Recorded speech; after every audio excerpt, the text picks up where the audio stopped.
ముందుగా S9 news కు స్వాగతం. నా పేరు హేమ. నేటి వార్తలు.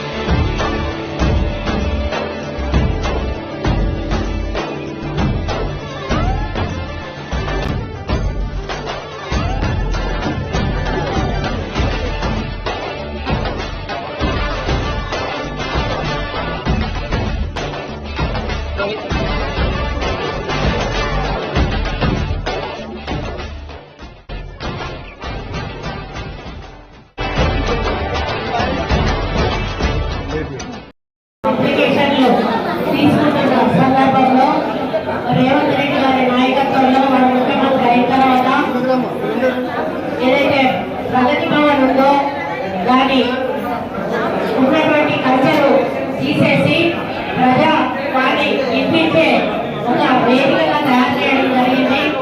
ప్రజావాణి పేరిట అక్కడ వేలాది మంది వచ్చి అప్లికేషన్స్ ఇచ్చి మారుమూల ప్రాంతాల నుంచి రావడం చూసి వారికి వాళ్ళని ఇబ్బంది పెట్టడం ఎందుకు, అలానే ప్రజల వద్దకు పోతే బాగుంటుందనేటువంటి ఆలోచనతోటి ఈ ప్రజాపాలన కార్యక్రమానికి శ్రీకారం చుట్టడం జరిగింది.